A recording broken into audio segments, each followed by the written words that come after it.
네, 오늘 이 시간 함께 나눌 하나님 말씀은 고린도전서 3장 16절과 17절에 기록되어 있는 본문의 말씀입니다. 우리가 잘 알고 있는 것처럼 고린도 교회는 바울 사도가 세웠던 교회로 바울 사도는 대략 주후 50년경에 이 고린도 교회를 개척을 하였습니다. 그리고 사도행전 18장에 기록된 바와 같이 이후에 약 1년 6개월 정도를 이 고린도 교회, 고린도 가운데 머물면서 복음을 전파하는 사역을 감당을 했습니다. 그리고 이후에 바울 사도는 사도행전에 기록된 말씀에서와 같이 에베소를 거쳐서 안디옥으로 이동을 했고, 고린도 교회는 알렉산드리아 출신의 유대인이자 또 유능한 설교자였던 아볼로가 이어 맡아서 사역을 계속해서 감당했던 곳이 바로 이 고린도 교회였습니다. 사실 바울 사도가 고린도에 머물렀던 1년 6개월이라고 하는 시간은 에베소에 머물렀던 2년여의 시간 다음으로 긴 시간으로 바울 사도는 이 고린도에 오랜 시간 머물면서 고린도 사람들에게 복음을 전하고 교회를 세우기까지 했습니다. 하지만 바울 사도가 이 고린도 전서를 기록한 것이 주후 55년경으로 알려져 있고, 이 고린도 전서를 기록하기 전에도 우리에게 또 잘 알려져 있는 또 편지 한 통을 이미 고린도에 보낸 적이 있었다라고 하는 사실들을 고려해 봤을 때, 그리고 그 편지에 담긴 내용들이 고린도 교회에 대한 긍정적인 내용을 담고 있는 것이 아니라 많은 부정적인 내용들을 담고 있다라고 하는 사실을 고려해 봤을 때, 고린도 교회는 바울 사도의 오랜 시간의 말씀 전파 사역과 양육에도 불구하고, 그리고 또한 아볼로라고 하는 유능한 설교자가 많은 하나님 말씀에 대한 설교를 선포하였음에도 불구하고 단시간에 많은 문제가 발생했던 교회였다라고 하는 사실을 우리는 생각해 볼 수가 있는 것입니다. 그리고 무엇보다 사도행전 18장 9절과 10절에 기록된 말씀인 밤에 주께서 환상 가운데 바울에게 말씀하시되 두려워하지 말며 침묵하지 말고 말하라.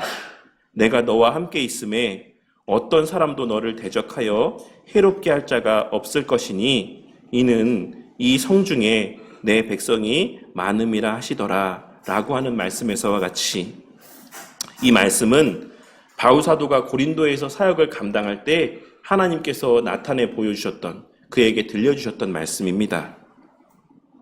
그러니 바울 사도의 이 고린도 지역에서의 사역의 시간들은 이와 같은 하나님의 직접적인 어떤 위로하심의 은혜가 필요할 정도로 매우 힘겨운 시간들이었을 것이다라고 하는 사실을 우리는 사도행전에 기록된 말씀을 통해 충분히 짐작해 볼 수가 있는 것입니다. 그리고 그러한 고린도 교회 안에 발생한 여러 가지 문제들은 그 교회가 자리하고 있었던 고린도라고 하는 지역이 갖고 있었던 특징과 무관하지 않았다라고 할 수 있습니다. 우리 성도님들 가운데는 이미 고린도라고 하는 도시에 대해서 설명을 들어본 분들이 있기 때문에 고린도라고 하는 도시에 대하여 익숙하신 분들도 있겠지만, 혹 또 고린도라고 하는 도시가 어떤 도시였는지를 잘 모르고 있으실 성도님들을 생각해서 이 도시에 대하여 다시 한번 설명의 말씀을 드리자면, 고린도라고 하는 지역은 로마의 관할 가운데 있기 전부터 이미 레카이온과 겐그레아라고 하는 두 개의 항구를 끼고 있는 교통의 요충지로서 많은 번영을 누리던 지역이었습니다. 하지만 이후 로마와의 대립 가운데에 철저히 파괴가 되었고, 그 이후에 율리우스 카이사르라고 하는 사람에 의해서 주전 44년경에 로마의 도시 계획에 따라서 우리가 잘 알고 있는 것처럼 바둑판식의 계획 도시로 재건된 도시였습니다. 그리고 그와 같은 재건 이후에는 그리스 아가야 지방을 관할하는 로마 총독의 거처이자 그 지역의 수도 역할을 감당했던 도시로까지 성장을 하게 되었고, 그런 본격적인 개발 이후에 우리에게 너무나도 잘 알려져 있는 아테네라고 하는 도시보다도 더 많은 인구가 거주하는 지역이 되었고, 특별히 그리스의 많은 부유한 가문들이 이 아크로 고린도라고 하는, 고린도에 있는 아크로 고린도라고 하는 지역이 있습니다. 그곳이 너무나도 경치도 좋고 이제 거주하기가 너무 좋은 그러한 장소였습니다. 그래서 이 지역에 수많은 부유한 자들이 와서 거주 단지들을 이렇게 세워서 거주하게 되는, 또 그러한 일들을 통해서 훨씬 더 부유한 도시가 되게 되는 그러한 일들이 있었던 도시였습니다. 그리고 그러한 도시의 규모는 오늘날까지 남아있는 유적들을 이렇게 생각해 봤을 때 약 2만여 명이 들어갈 수 있는 경기장이 이 고린도라고 하는 도시 가운데 있었다라고 알려져 있습니다. 오늘날 우리나라의 잠실 야구장 규모가 제가 찾아보니까 2만 5천 명 정도가 들어가는 규모의 경기장이더라고요. 그러니까 당시에 2만 명 정도를 수용할 수 있는 경기장이 그 도시에 있었다라고 하는 것은 그 도시의 규모가 어떠했는지를 우리가 생각해 볼 수 있는 하나의 중요한 근거가 된다라고 생각합니다. 그리고 이러한 도시의 모습은 당시 고린도 교회 가운데 하나의 큰 특징적인 모습으로 이어졌는데 그것은 바로 고린도 교회 안에 양극단의 계층에 속한 이들이 존재했다라는 것입니다. 그래서 고린도 전서에 등장하는 중요한 주제 가운데 하나는 교회의 분쟁에 대한 지적과 하나됨에 대한 권면의 내용들이라고 할 수가 있는 것입니다. 고린도 교회 안에 있는 부유한 계층에 속한 사람들은 지적인 측면을 가치 있게 여기는 이들이었기 때문에 그들은 바울 사도보다, 그래서 여러 가지 주석의 내용들을 참고해 보면 바울 사도가 설교를 그렇게 수려한 언변으로 증거한 사람은 아니었을 것이다라는 사실들을 좀 이렇게 유추해 볼 수가 있다라고 생각합니다. 그에 비해서 아볼로라고 하는 사람은 정말 매우 수려한 언변을 지니고 있는, 수사학에 있어 매우 능통한 그런 사람이었습니다. 그래서 고린도 지역에 있는 사람들은 바울 사도보다도 아볼로를 조금 더 높이 있게 평가하는 모습들이 있기도 했었던 것이라고 할 수 있는 것입니다. 그리고 그들은 노동계층에 있는 사람들을 은근히 폄하하였으며 그들과 진심 어린 교제를 나누지 않았던 것 같습니다. 고린도 교회 안에 있었던 부유한 계층에서의 회심한 자들은 여전히 노동계층에 있었던 그런 성도들을 대함에 있어서 그들과 섞이기를 원하지 않았고 그들과 한 몸으로서의 교제를 나누는 것을 꺼려했던 모습들이 아마도 자리하고 있었던 것이다라고 생각이 되어지는 것입니다. 그리고 그러한 지식과 부유함을 자랑하던 이들에 대한 반동으로서 다른 한편의 사람들은 영적인 면에서의 은사를 높이고 자랑하고 내세우는 모습들을 나타내 보이기도 했던 것이다라고 생각이 됩니다. 그러니까 저 사람들, 한쪽 부류에 있는 사람들이 자신이 갖고 있는 지적인 수준과 어떤 부요함들을 자랑했다라고 한다면 그 반대편에 있는 사람들은 영적인 면에서의 은사들을 지극히 높게 평가함으로써 야, 너네들은 그렇게 돈만 많이 갖고 있으면 뭐하냐. 이런 영적인 은사가 더 귀하고 가치 있는 것이다 라고 이야기하면서 은근히 그러한 영적인 은사들을 소유한 자신들의 특별함을 내세우고 자랑하며 그러한 은사들을 소유하지 못한 이들과의 구별됨을 이야기했던 것이라고 할 수 있는 것입니다. 그러니 이 고린도 교회 안에 존재했던 여러 문제들의 이면에는 그러니까 어떤 특정한 은사들을 귀하고 가치 있게 여기며 자신의 구별됨을 이야기했던 사람들이나 그 외에 하나되지 못했던 여러 가지 문제들, 이러한 고린도 교회 가운데 만연했던 문제들의 이면에는 그 교회에 속한 성도들의 다양함, 특별히 다양한 계층에 속한 성도들이 이 고린도 교회 가운데 함께 어우러져 있었다라고 하는 문제가 자리하고 있었던 것이고, 더 구체적으로 말하자면 그들의 그와 같은 세상적인 배경들로 인해서 고린도 교회는 하나가 되지 못함과 서로가 서로보다 더 나아 보이려고 하는 마음들이 고린도 교회의 많은 문제들 이면에 자리하고 있었다라고 할 수 있는 것입니다. 오늘 이 시간에는 그러한 배경에서 쓰여진 이 고린도 전서의 말씀 가운데 우리에게 너무나도 잘 알려져 있는 고린도 전서의 말씀 가운데 하나라고 할 수 있는 3장 16절과 17절에 기록된 말씀을 중심으로 바울 사도가 어떤 의미와 목적에서 어떤 배경 가운데서 이러한 말씀을 하고 있으신 것인지를 함께 살펴보는 시간을 갖고자 합니다. 오늘날 이 말씀이 우리 개인의 삶 속에서의 개인적인 거룩함과 개인적인 구별됨을 강조하는 말씀으로만 이해가 되어지는 경향들이 있지만, 이 시간 이 말씀이 진짜 의미하는 바가 무엇인지를 바울 사도의 본래 의도대로 함께 생각해 보므로 우리가 속한 이 바른교회 공동체와 우리 구성원 모두가 이 권면의 말씀에 따라 주의 몸된 교회를 온전히 세워가게 되는 은혜가 있기를 바랍니다. 먼저 우리가 오늘 말씀에서 분명하게 기억해야 되는 것은 바울 사도가 오늘 말씀에서 철저히 공동체적인 관점 가운데 이 말씀을 증거하고 있다라는 사실입니다. 우리는 너희가 하나님의 성전이다 라고 하는 것을 말씀할 때 우리 개인이 하나님의 성전이다라고 하는 것을 바울사도가 강조하고 있는 것으로 이해를 하지만 바울사도는 철저하게 공동체적인 관점에서 지금 고린도 교회 성도들을 향해 너희가 하나님의 성전이다. 너희 가운데 성령 하나님이 임하고 계신다라고 하는 것을 말씀하고 있으시다라는 사실을 우리가 좀 주목해 볼 수 있어야지만 된다라는 것입니다. 바울사도는 오늘 말씀 가운데서 너희 각 사람이 하나님의 성전이다라는 것을 말씀하고 있는 것이 아닌 너희가 모인 이 고린도 교회라고 하는 공동체가 하나님의 성전이라고 하는 사실을 강조하고 있다라는 것입니다. 그리고 바울사도가 그와 같이 고린도 교회의 공동체성을 강조하고 있는 것은 앞서도 말씀을 드렸던 것처럼 고린도 교회는 여러 이유에서 서로가 하나 되지 못하는 큰 문제를 안고 있었기 때문입니다. 그리고 바울사도는 그러한 사실을 영어의 비동사를 사용하여서 강조적으로 말씀하고 있습니다. 너희는 하나님의 성전이다 라고 말씀하므로 우리가 그것에 동의하든 동의하지 않든 우리가 그것을 인지하든 인지하지 못하든 사람들이 그것 가운데 따르는 삶을 살든 살지 않든 하나님께서는 이미 이 고린도 교회 공동체를 하나님의 성전이 되게 하셨다라고 하는 사실을 분명하게 선포하고 있는 것입니다. 그런데 한 가지 아이러니한 사실은 바울 사도가 이와 같이 말씀하고 있는 이 고린도 교회는 사실 여러 가지 분쟁이 가득하고 성적인 방종함의 모습도 있었으며 그 외에도 여러 잘못된 신앙의 모습들이 만연한 교회였다라는 사실입니다.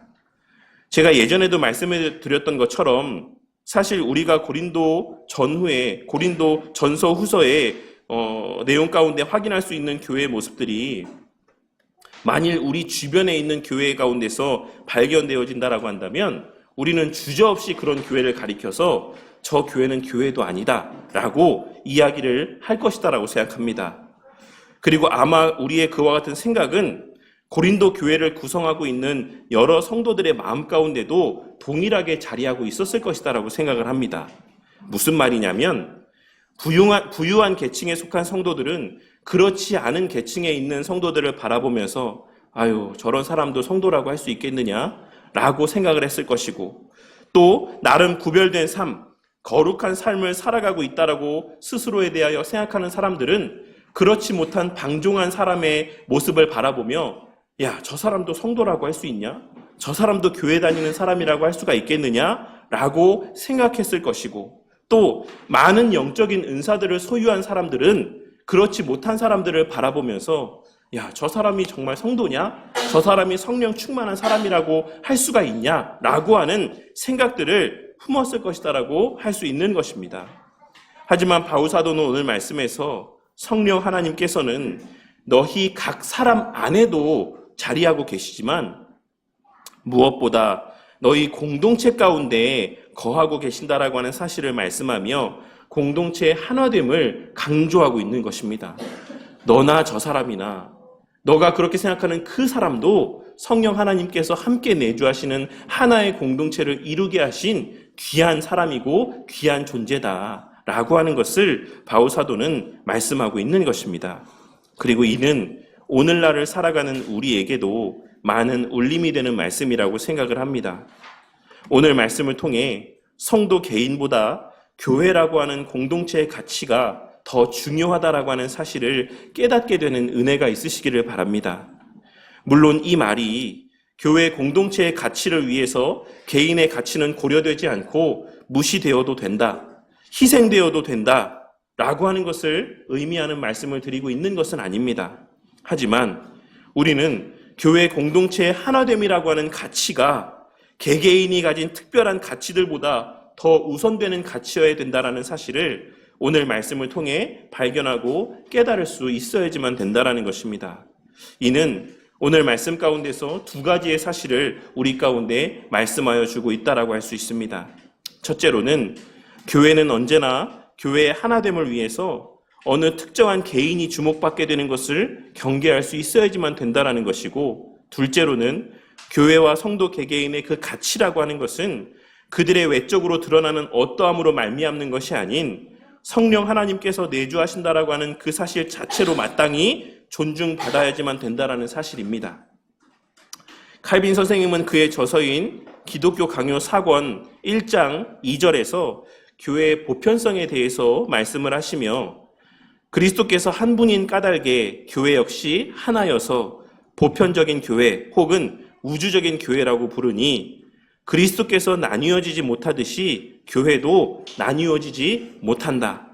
모든 선택된 사람들은 그리스도 안에서 연합되었고 한 머리에 의존되어 한 몸이 되고 한 지체가 되었으며 서로 간에 단단히 결합되어 한 믿음과 소망과 사랑으로 같은 하나님의 영 안에서 함께 살고 영생을 다 같이 받게 하시려고 함께 부르셨으며 그런 식으로 한 하나님과 한 그리스도께 참여한다라고 이야기하고 있습니다.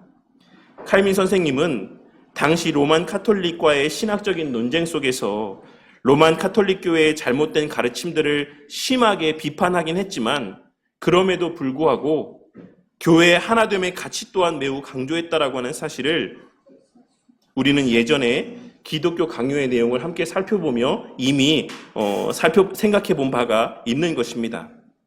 그리고 이어서 4권 1장 3절에서는 성도의 교통에 대해서 설명을 하며 신조에서 성도의 교통은 교회의 성격을 잘 구별해주는 표현이니 성도들은 하나님께서 주시는 은혜는 무엇이든지 서로 나눈다라는 원칙 아래 그리스도의 공동체에 소집되었다라는 의미이다. 칼빈 선생님은 기독교 강요에서 성도의 교통에 대해서 말하면서 이 성도의 교통을 믿는다라고 하는 그 의미 가운데는 우리에게 허락하신 은혜는 무엇이든지 우리는 함께 나눈다. 그 나눔을 위해서 하나님께서 허락하신 은혜다라는 것을 믿는다라는 의미 또한 담겨져 있다라고 이야기하고 있는 것입니다. 그리고 이어서 물론 사람들 사이의 평화를 위해 사유재산권이 허락이 되지만 그럴지라도 초대 교회는 공동체를 이루었고 바울도 이러한 공동체를 소망하였다.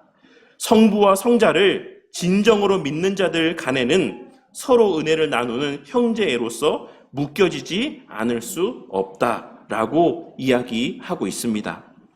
그리고 칼빈 선생님의 그와 같은 가르침들은 사도행전과 에베소서 말씀을 비롯한 기록된 하나님의 말씀들에 근거한 가르침이라고 할 수가 있는 것입니다. 많은 경우 우리는 이 말씀을 우리가 성령 하나님의 거하시는 전이니까 우리 몸을 더럽혀서는 안 된다라는 의미로 오늘의 이 말씀을 오용할 때가 많습니다. 그리고 더럽힌다라는 의미 또한도 그저 술 먹지 않고 담배 피지 않고 다른 개인적인 범죄를 저지르지 않는 것 정도로 해석하는 경우가 많이 있습니다.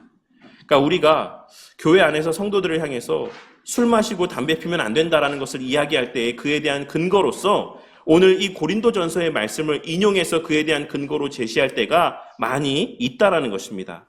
물론 오늘 말씀이 의미하는 바 가운데 그런 의미는 전혀 없다라고 할 수는 없겠지만 오늘 말씀에서 바울 사도가 강조하고 있는 것은 그러한 개인적인 차원에서 무엇을 하고 하지 말 것에 대한 것을 이야기하고 있는 것이 아니라 어떤 도덕적이고 윤리적인 차원에서 너희들이 하나님의 전이니까 이렇게 하고 이렇게 하지 말아야지만 된다라는 것을 말씀하고 있다라기보다는 교회의 하나됨의 맥락에서 이 말씀을 하고 있다라는 사실을 우리는 반드시 발견할 수 있어야지만 된다라는 것입니다.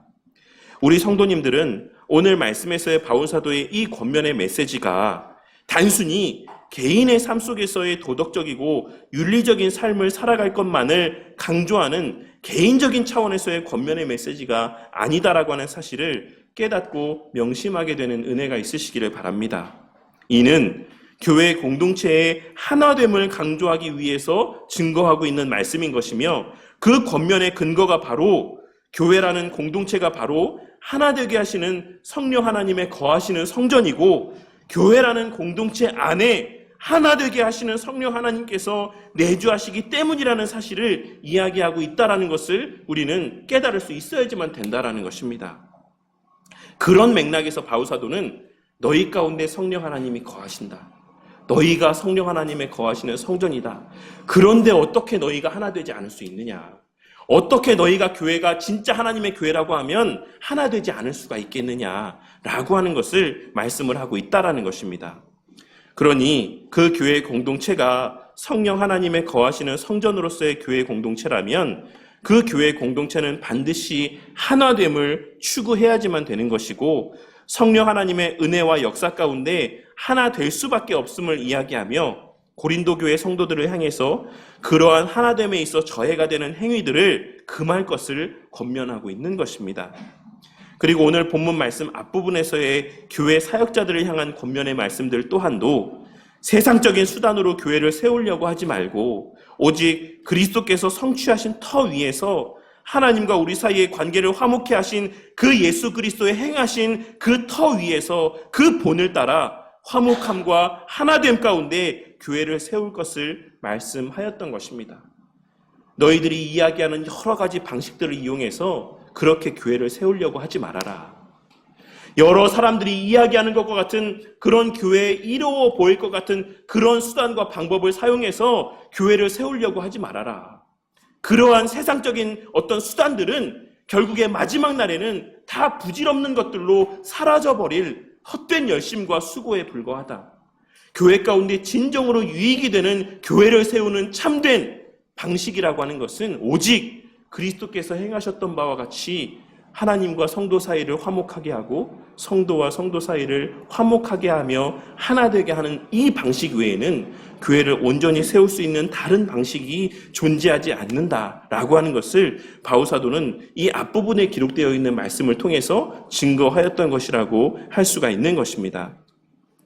이 말씀들을 통해 우리 교회가 어떻게 세워져 가야 하는지를 다시 한번 깨닫게 되는 은혜가 있으시기를 바랍니다.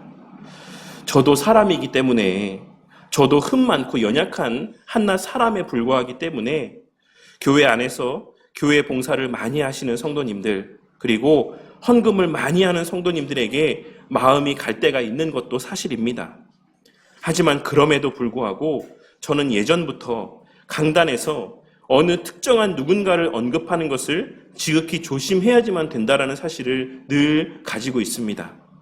왜냐하면 예전에도 제가 섬겼던 교회 가운데에 그러한 어떤 특정한 한 개인을 지극히 높이는 모습들이 결과적으로는 교회에 결코 유익이 되지 않고 그러한 모습으로 말미암아 교회가 쪼개지고 나뉘어지고 갈라지고 어려움을 겪게 되는 모습을 본 적이 너무나도 많이 있기 때문에 그렇습니다. 그리고 예전에도 말씀을 드렸지만 성도 서로를 경쟁의 상대로 여기게 만들며 성도의 열심을 불러일으키는 방식은 정말 바람직하지 못한 모습이라고 생각을 합니다. 물론 성도 각자가 다른 성도의 열심의 모습들을 보며 나도 저렇게 열심히 교회를 섬겨야 되겠다, 봉사해야 되겠다 라고 하는 마음을 갖게 되는 것은 귀한 일이지만 목사가 강단에서 공공연하게 누군가의 특별한 헌신들을 이야기하며 저 성도를 좀 봐라, 저 성도처럼 열심히 한번 헌신해봐라 라고 이야기하는 것이 하나님께서 원하시는 방식은 아니다라고 생각을 하는 것입니다. 왜냐하면 그러한 방식이 성도 개개인의 열심은 이끌어낼 수 있을지 몰라도 그러한 방식으로는 결코 주의 몸된 교회가 하나 될 수는 없기 때문에 그렇습니다. 그러니 만일 우리가 교회가 어떤 곳인지를 분명하게 인지하고 있다라고 한다면 우리는 그런 방식으로 교회를 세워가려고 하진 않을 것입니다. 교회는 하나 되게 하시는 성령 하나님의 거하시는 성전입니다. 교회는 하나님과 사람 사이에 깨어진 관계를 회복시키시고 하나 되게 하는 곳이자 아담의 범죄 이후로 깨어진 사람과 사람 사이의 관계가 회복되어지는 곳이고 또 회복되어져야지만 하는 곳입니다. 그 목적을 위해 예수님께서는 이 땅에 성육신하신 것이고 여전히 그 뜻과 목적을 이루시기 위해 이 땅에 교회를 세우시고 이 교회 공동체 가운데 하나 되게 하시는 성령 하나님을 보내어 주심으로 지금 이 순간에도 성령 하나님을 통하여서 그 사역을 계속해서 감당해 가고 있으신 것입니다. 이 사실을 깨닫고 우리 교회 안에 누군가 특정한 개인 혹은 특별한 어떤 사람들이 주목받게 되는 일들이 발생하지 않기를 위해 늘 조심하며 애쓰고 기도하는 우리 모두가 되기를 바랍니다. 만일 우리에게 하나님께서 허락하신 특별한 은혜들이 있다라고 한다면, 하나님께서 나에게 남들보다 더 부유한 삶의 형편들을 주셨거나, 하나님께서 나에게 좀 더 교회를 많이 섬길 수 있는 특별한 은혜를 허락해 주셨다라고 한다면, 앞서 칼빈 선생님께서 기독교 강요에서 말씀하셨던 것처럼 그러한 나에게 허락된 특별한 은혜들은, 남들보다 더 나에게 많이 허락된 그 은혜들은 다른 성도들과 함께 나누고 그들을 섬기게 하시기 위해 주신 은혜인 것을 기억하고, 그 나에게 주신 은혜들은 이 주의 몸 된 교회를 세워가고 하나 되게 하시기 위해 허락하신 은혜인 것을 기억하고, 혹여라도 내 자신이 주목받는 것이 나타나지 않기를 위해 조심하며, 자신이 드러나지 않기 위해 조심하며, 겸손함 가운데 열심과 헌신으로 그 허락된 은혜를 선용하며 교회를 든든히 세워가게 되는 일들 가운데 그 은혜들을 선용할 줄 아는 저와 우리 모두가 되기를 바라는 것입니다. 그리고 둘째로, 그러한 과정들 속에서 우리 모두가 성도 개개인을 외적으로 드러나는 어떠함이 아닌 성령 하나님께서 내주하신다라는 그 자체로 마땅히 존중하고 귀하게 여기고 가치 있게 여길 줄 아는 저와 우리 모두가 되기를 바랍니다. 물론 이 말씀도 앞에서의 말씀과 이어지는 맥락에서의 말씀이라고 할 수 있습니다. 칼빈 선생님은 앞선 기독교 강요 4권 1장 3절 이후 부분에서 다음과 같이 이야기를 하고 있습니다.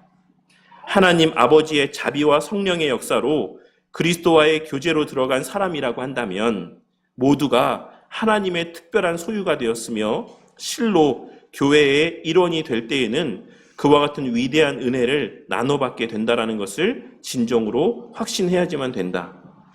물론 이 말씀이 또 다른 맥락에서의 이런 말씀들을 하고 있는 것이긴 하지만, 우리가 칼빈 선생님의 이와 같은 말씀 가운데서 발견해낼 수 있어야지만 되는 것은, 교회의 성도가 되었다라고 하면, 그가 거듭난 성도라고 하면, 그가 성령 하나님의 내주하심 가운데 하나님의 거듭나게 하시는 은혜를 체험한 자라고 한다면, 그 모두는 그 사람의 외적인 모습이 어떠하든지 간에 성령 하나님의 내주하신다라는 사실 자체로 특별히 여김받고 귀하게 여김받아 마땅하다라고 하는 것을 칼빈 선생님이 말씀하고 있다라는 것을 우리는 발견해낼 수 있어야지만 된다라는 것입니다. 바울 사도는 오늘 말씀에서 17절 말씀 가운데서 누구든지 하나님의 성전을 더럽히면 하나님이 그 사람을 멸하시리라 라고 무서운 어조로 이러한 경고의 말씀을 분명하게 선포하고 있습니다. 그리고 이는 하나님의 말씀입니다. 여기서의 더럽히다 라고 번역된 표현과 멸하시다 라고 번역된 표현은 사실 한글로는 다른 표현으로 번역되어 있지만 헬라어 원어에서는 똑같은 표현입니다.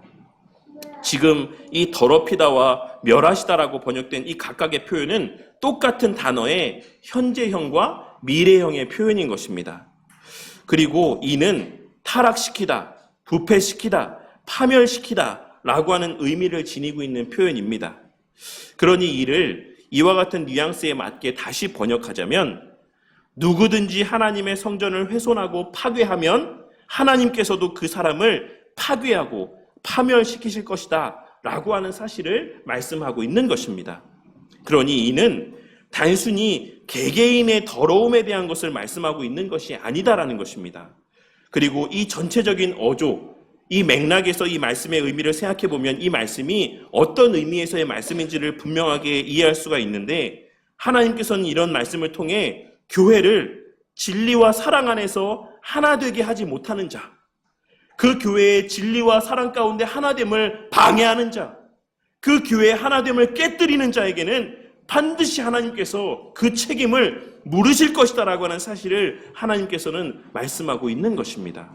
하지만 우리는 우리의 구원의 여부가 우리의 어떠함에 있는 것이 아닌 하나님께 속한 문제인 것을 잘 알고 있기 때문에, 하나님의 이 말씀은 다른 의미에서는 하나님께 속한 자는 반드시 교회를 하나 되게 하고, 하나님께 속하지 않은 자들이 교회를 하나 되게 하지 못하게 한다는 것을 말씀하고 있으신 것으로도 우리는 오늘의 이 말씀을 해석할 수가 있는 것입니다. 이해가 되십니까? 하나님께 속한 자, 그가 진정으로 거듭난 자라고 하는 것을 우리는 무엇을 통해 확인할 수 있냐면, 그 사람이 열심 있는 봉사를 하느냐 하지 않느냐를 통해서 확인할 수 있는 것이 아니라 그 사람의 그와 같은 열심 있는 헌신과 봉사가 교회를 하나 되게 하느냐 하나 되게 하지 못하느냐 라고 하는 것을 통해서 우리는 확인할 수 있는 것이다라고 하는 사실을 오늘 말씀을 통해 우리는 발견하고 깨달을 수 있어야지만 된다라는 것입니다. 우리는 일반적으로는 그냥 외적으로 헌신만 많이 하면, 외적으로 열심 있는 봉사만 하면, 헌금만 많이 하면 그 사람은 거듭난 사람이다, 신앙이 좋은 사람이다 라고 이야기하지만 그 사람의 그와 같은 열심이 결과적으로 교회를 쪼개지게 만들고 성도 사이를 하나 되게 만들지 못한다라고 한다면 그 사람의 열심 있는 헌신이라고 하는 것은 본질적으로 거듭난 자의 헌신과 열심이 아닐 수 있다라고 하는 사실을 우리는 오늘 말씀에서의 이 내용들을 통해 발견하고 깨달을 수 있어야지만 된다라는 것입니다. 그리고 그와 같이 교회를 하나 되게 하지 못하는 우리의 모습 가운데 하나가 바로 사람들을 외적인 무엇으로 판단하는 모습인 것을 우리는 이 고린도 교회의 모습을 통해 발견하고 깨달을 수 있어야지만 될 것입니다. 저와 우리 모두가 사람을 외모로 판단하는 우를 범하지 않기를 바랍니다. 앞으로도 우리 교회가 세상적으로 그럴듯한 위치 가운데 있거나 세상적으로 인정받는 직업을 갖고 있거나 물질적으로 부유한 사람들을 더욱 특별하게 여기고 특별히 환대하는 모습을 나타내 보이지 않기를 원합니다. 물론 그렇다라고 해서 그런 분들을 더 홀대하자라는 것이 아닙니다. 부유한 사람들, 또 세상적으로 유력한 위치에 있는 사람들을 우리가 오히려 더욱더 천대하고 더 꺼려하자라고 하는 것을 말씀드리는 것이 아니다라는 것입니다. 우리 교회가 누가 오든지 간에 어떤 사람이 이 교회 가운데 발걸음하게 되든지 간에 그 사람을 외적인 부분에 비춰지는 모습으로 판단하고 그 사람을 그와 같은 모습에 근거해서 대하는 것이 아닌 누가 오더라도 그를 성령 하나님의 거하시는 하나님께 속한 자로 가치 있게 여기며 존중하고 존귀하게 대하는 우리 모두가 되기를 바란다는 것입니다. 그리고 그러한 모습이야말로 오늘 말씀에서 바울 사도가 말씀하고 있는 하나님의 성전은 거룩하니 너희도 그러하니라 라고 하는 말씀이 의미하는 바라고 할 수가 있는 것입니다. 다시 한번 말씀드리지만 우리가 수요 예배 때마다 나누고 있는 베드로 전서에서 베드로 사도가 말씀하고 있는, 강조하고 있는 성도의 거룩함이라고 하는 것도 다른 그 어떤 모습이 아닌 상대방을 서로 존중하고 위하며 귀하고 가치 있게 대하는 모습인 것임을 늘 명심하고 살아가는 저와 우리 모두가 되기를 바랍니다. 세상 사람들은 누군가의 어떠함에 따라 그 대하는 모습이 달라질지라도 멀끔하게 옷을 갖춰 입고 차려 입는 또 돈도 많이 쓸 줄 알고 그렇게 외적으로 보았을 때 그럴듯해 보이는 사람들을 대하는 모습과 그와 반대되는 모습을 갖고 있는 사람들을 대하는 모습이 다르게 나타난다라고 할지라도 우리 교회에 속한 사람들이라고 한다면, 적어도 그리스도 안에 속한 사람이라고 한다면 사람의 외적으로 비춰지는 그런 모습에 따라서 그 사람을 대하는 모습이 달라지는 것이 아니라 그 사람의 사회적 지위가 어떠하든지, 그 사람의 경제적인 수준이 어떠하든지, 그 사람의 지적인 수준이, 그 사람의 신앙적인 수준이 어떠하든지, 그리고 더 나아가 그 사람의 정치적인 이념이 어떠하든지, 그 사람의 자라온 삶의 배경과 여건과 환경이 어떠하든지, 그러한 모든 이들이 그리스도 안에서 하나 될 수 있는 것, 이러한 모습이 나타나고 증거되어지는 것이야말로 세상 그 어디에서도 목도할 수 없는, 오직 교회 안에서만 발견되어질 수 있는 세상과의 구별된 모습이라는 사실을 깨닫고 우리 교회 공동체가 그러한 교회 공동체가 되어가게 되기를 바란다는 것입니다. 그것이 교회의 매력이고 그것이 교회의 능력입니다. 교회의 특별함이라고 하는 것은 그 교회를 다니는 어떤 특별한 사람 몇몇을 통해 드러나는 것이 아닌 것입니다. 우리 교회에 대기업 회장이 다닌다, 우리 교회에 연예인이 다닌다, 이러한 것들이 그 교회를 특별하게 해주는 것이 아니고, 우리 교회는 몇 명이 모이는 교회다, 우리 교회는 이만큼 부유한 교회다, 이러한 것들이 그 교회의 특별함을 나타내 보여주는 것도 아니다라는 것입니다. 교회의 교회됨이라고 하는 것, 교회에만이 나타내 보일 수 있는 그 참된 매력을 증거함이라고 하는 것은 세상에서의 여러 모양의 다양한 사람들이 이 교회라는 공동체 안에서 진정으로 하나 될 수 있는 것. 세상에서는 가족 사이도 갈라지게 만드는 정치적인 이념의 차이까지도 이 교회라는 공동체 안에서는 그것을 뛰어넘어서 서로 이해하고 사랑하며 하나 될 수 있다라고 하는 것. 그것이 교회의 교회됨의 모습이자 교회의 특별함이고 교회의 진정한 능력이자 교회만이 나타내 보일 수 있는 참된 매력이라는 사실을 오늘 말씀을 통해 깨닫게 되는 은혜가 있으시기를 바란다는 것입니다. 왜냐하면 교회 안에 거하시는 성령 하나님께서 그 일을 가능케 하시기 때문에 그렇습니다. 오늘 말씀 16절에 기록된 성령이 너희 안에 계시는 것을 이라고 번역된 표현은 헬라어 표현으로 살펴보자면 너희 가운데 계시는 것을 이라고도 번역이 될 수 있는 표현으로 기록이 되어 있습니다. 그리고 이 전체의 맥락과 문맥들을 생각해 보았을 때 후자로 번역되는 것이 더 합당한 번역이라고 생각을 합니다. 우리 가운데 하나 되게 하시는 성령 하나님께서 함께하고 계심이 믿어지시는 은혜가 있기를 바랍니다. 우리 교회 공동체 가운데 성부와 성자 하나님을 하나 되게 하시는 성령 하나님께서 함께 계시며 서로 다른 모양의 우리들을 하나 되어 가게 하실 것을 믿고 확신하는 저와 우리 모두가 되기를 바란다는 것입니다. 그리고 우리 교회가 그러한 교회로 세워져 갈 수 있기를 위해 늘 기도하고 애쓰는 우리 바른교회 공동체가 되기를 바랍니다. 그러한 교회가 능력 있는 교회이고 그러한 교회가 진정 사람들에게 매력 있게 보여지는 매력 있는 교회라고 할 수가 있을 것입니다. 그리고 무엇보다 그러한 교회야말로 진정 주의 몸으로서의 교회이고 하나님께서 기뻐하시는 교회이자 하나님의 영광이 충만히 드러나는 교회라고 하는 사실을 깨닫고 명심함 가운데 살아가는 우리 모두가 되기를 바랍니다. 이 시간 마지막으로 열왕기상 6장 7절 말씀을 함께 봉독해 보겠습니다. 열왕기상 6장 7절의 말씀입니다.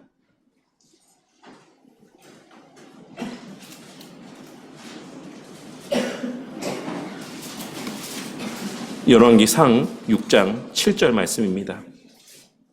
찾으신 줄 알고 함께 합독하겠습니다. 시작. 이 성전은 건축할 때에 돌을 그 뜨는 곳에서 다듬고 가져다가 건축하였으므로 건축하는 동안에 성전 속에서는 방망이나 도끼나 모든 철 연장 소리가 들리지 아니하였으며. 이 말씀이 어떤 맥락에서의 말씀이라고 생각이 되십니까? 하나님께서 솔로몬을 통해 성전을 건축할 때에 있었던 일에 대한 것을 말씀을 하고 있는 것입니다. 그리고 오늘 말씀에서 이 말씀은 신약시대의 참된 성전인 이 주의 몸된 교회를 세워가시는 과정에서의 하나님께서 행하실 바를 또한 우리 가운데 나타내 보여주고 있는 말씀이라고도 할 수가 있습니다. 하나님께서는 우리를 성전된 교회 안에서 다듬어 가시기도 하지만 본질적으로는 우리 모두는 이미 하나님께서 의롭게 하시고 거룩하게 하신 후에 이 교회 공동체의 일원으로 부름받은 자들입니다. 그러니 나의 나된 것도 하나님의 은혜요, 내 눈에는 조금 부족해 보이고 모자라 보이는 다른 지체들도 혹은 나와 너무나도 다르게 보여지는 나와 맞지 않을 것만 같이 여겨지는 이들도 실제로는 이미 하나님께서 그 모두를 더할 나위 없이 이 교회에 알맞게 다듬어 이 교회 공동체의 일원이 되게 하신 것임을 기억하고 하나님을 신뢰함 가운데 서로를 사랑하고 신뢰하며 귀하고 가치 있게 여길 줄 아는 우리 바른교회 공동체가 되기를 바랍니다. 그리하여 우리 교회가 세상에서 상처받고 아픔이 가득한 자들에게 진정한 위로와 안식의 처소가 되고 저와 우리 모두가 하나님과의 관계에서만이 아닌 이 교회 안에서의 모임과 성도의 교제의 시간들을 통해 서로 간의 진심 어린 사랑의 섬김들 가운데 광야와도 같은 이 세상에서의 삶 속에서 날마다 회복의 은혜를 누리고 만끽하며 주님 부르시는 그 날까지 우리 모두에게 맡겨진 거룩한 사명을 함께 잘 감당해 나아갈 수 있는 그러한 교회 공동체로 세워져가는 우리 바른교회가 되기를 주님의 이름으로 간절히 축원합니다.